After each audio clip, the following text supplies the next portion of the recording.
illustrious Limited Eradicators. Today's intro is Fury of the Helldivers by Level Up Music Lab, an old favorite of mine who's since expanded from the oldies but goodies of electro swing into metal pop and maybe even a sea shanty or two mixed in there.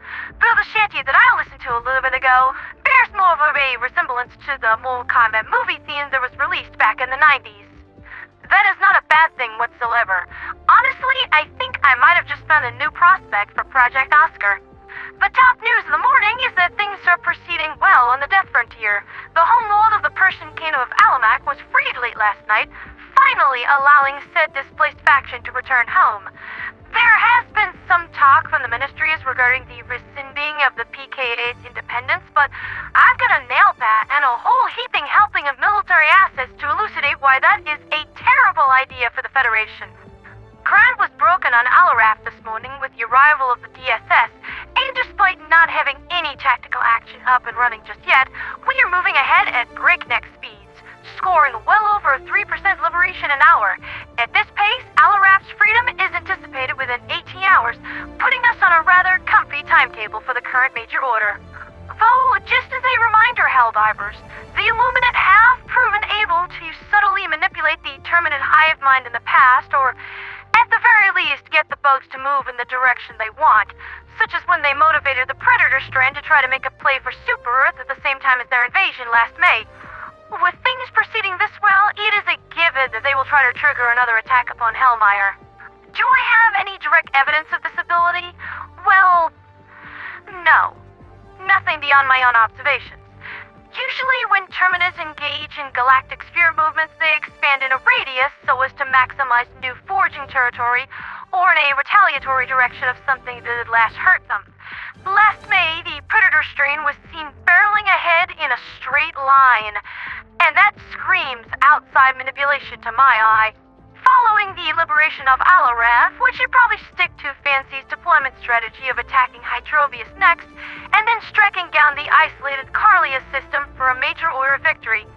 After that, the Death Frontier will be nicely fractured with the Illuminate's power drastically diminished, as they should be. It should also be mentioned that I Command has some extra credit work for us. Those tech boys are still requesting those spirit exosuits from beneath Varylia 5, but do remember my words of warning, Helldivers.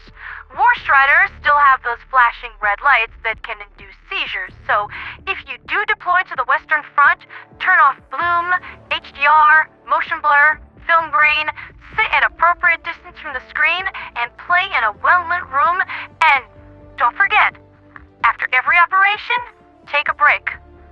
Fatigue is a very common seizure trigger, so if you are looking at a War Shredder's fusion laser or its grenade spam, and you've been at this for hours without even a hydration break, you are just begging for a boatload of hurt to crash down on you. I haven't heard anything else from Arrowhead in regards to this problem, so we're just gonna have to look after ourselves for now and watch each other's capes. Not to say that Arrowhead is at all remiss in their duties. I have actually heard something about a balanced performance and fix patch coming out in the middle of October, so who knows, maybe this graphical overhaul for the health and safety of the player base will come out with that. But let's jump back to the Galactic War for a moment. Long-range observers have reported that the Illuminate are stockpiling dark fluid on Oasis. Should these stockpiles be seized, they can be used to create additional warp packs. Word of advice, Helldivers. Warp packs will tell you what they're going to do by the color of their microsingularity wormhole on the back of the pack. Purple? Rock and stone, teleport away. Yellow? This one's gonna hurt a little bit with either some limb damage or it's just gonna set you on fire. If it's red, don't do it. Warping in such a state is guaranteed death, and no amount of adrenal defibrillators or democracy protects over is going to save you.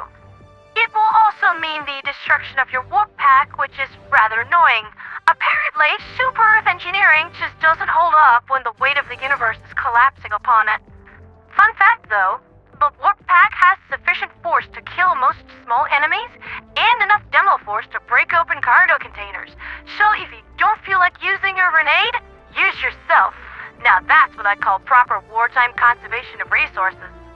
That's been Liberty's Latest with me, Pandera the Radio Angel. You know, with all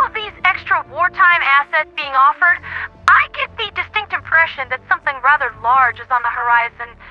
It's enough to make me nervous, and I don't think that it's just the CPTSD talking this time.